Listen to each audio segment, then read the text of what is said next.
तो चलिए सुर्खियों के बाद आगे बढ़ते हैं और हम आपको बता दें कि फिल्मकार रमेश सिप्पी हमारे साथ जुड़ेंगे और अभिनेत्री किरण जुनेजा भी हमारे साथ जुड़ेंगी। जिस तरीके से बॉलीवुड दो फाड़ नजर आ रहा है उस पर होगी चर्चा, लेकिन उससे पहले मेरे सहयोगी अखिलेश आनंद ने बात की है, आपने मनोज वाजपेयी से बात की है, तो आपको सुनवा देते हैं। अच्छा, लेकिन जिस तरीके से हाल के दिनों में बात शुरू हो गई है मनोज वाजपेयी जी, ऐसा लग रहा है कि जैसे बॉलीवुड में ही सारी गंदगी जमा हो गई है और बॉलीवुड के लोग ही कह रहे हैं। मैं कंगना रनौत का एक जो ट्वीट है वो मैं देख रहा था, उसमें उन्होंने यहां तक बात लिख दी। उन्होंने ये कहा कि कौन सी थाली दी है जया जी और उनकी इंडस्ट्री ने। एक थाली मिली थी जिसमें 2 मिनट के रोल आइटम नंबर्स थे, एक रोमांटिक सीन मिलता था, वो भी हीरो के साथ सोने के बाद।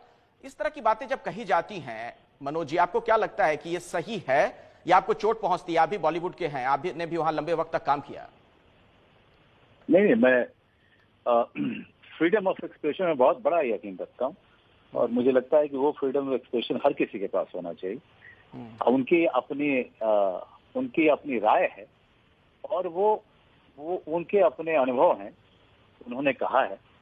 और मैं इस पे क्या बोलूं, मैं सिर्फ ये कह सकता हूँ कि जब आप कहते हो कि बॉलीवुड में या हमारी फिल्म इंडस्ट्री में लोग ड्रग्स लेते हैं तो मुझे थोड़ी सी तकलीफ होती है। मैंने अपने जीवन का इतना सारा समय इस सार्थक काम करने में और सार्थक तरीके से काम करने में बिताया।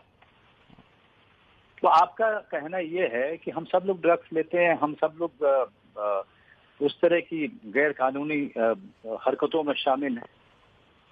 अगर आप अपनी भाषा में शब्दों का चुनाव सही ढंग से करेंगे तो मैं उसका स्वागत करूंगा। मेरे ख्याल से शब्दों के चयन और भाषा की शालीनता की बहुत बड़ी जरूरत है। हम किसको बोल रहे हैं, क्या बोल रहे हैं, आप अपनी बात रखिए ना। आपको तकलीफ है कोई, बिल्कुल बात रखिए और वही आजादी दूसरे को दीजिए, और लेकिन भाषा और शालीनता के साथ। वो शालीनता, अगर भाषा की शालीनता नहीं रहेगी तो फिर क्या मतलब है? फिर हम इस समाज का क्या मतलब है? फिर कोई भी इंडस्ट्री हो। और फिर अनुभव ने बिल्कुल सही कहा, जब 5-5 एजेंसियां लगी हुई हैं वो साफ कर देंगी।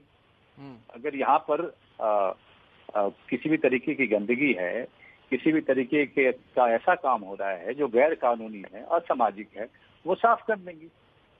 देखिए, मुझे दिक्कत इस बात से होती है कि जब आप जनरलाइज करते हो तो हम जैसे लोग जो इतने सालों से अपना घर बार छोड़ करके पूरी सार्थकता के साथ, पूरी ईमानदारी के साथ काम कर रहे हैं, वो दूसरा जो बाकी के लोग हैं, जो उधर जो हमारा दर्शक है, वो मेरी तरफ कैसे देखेगा, किस नजर से देखेगा? वो मुझे उस बात से दिक्कत है। मुझे इस बात से दिक्कत है कि आप चंद 10-15 लोगों के चक्कर में आप हम सबको, हमारे सारे काम पे आप प्रश्न चिन्ह लगा रहे हो। इस बात से मुझे दिक्कत है। मुझे जरा ये बताइए, चूंकि आप भोजपुरी फिल्मों की बात हो रही है, भोजपुरी में ये गाना आया है मनोज जी का जो बहुत मशहूर भी हुआ है, हर जगह इसकी चर्चा है इन दिनों। भोजपुरी के एक बड़े कलाकार हैं रवि किशन जी भी, वो भी आजकल बड़े मशहूर हो रहे हैं, अब नेता बन चुके हैं, सांसद हैं वो। आपको क्या लग रहा है जिस तरीके से बॉलीवुड को लेकर वो अपनी राय रख रहे हैं, सही है? हाँ, मैंने तो उनका आभार व्यक्त किया। वो सांसद हैं, वो बॉलीवुड का हिस्सा रहे हैं, वो भोजपुरी फिल्म जगत का हिस्सा रहे हैं।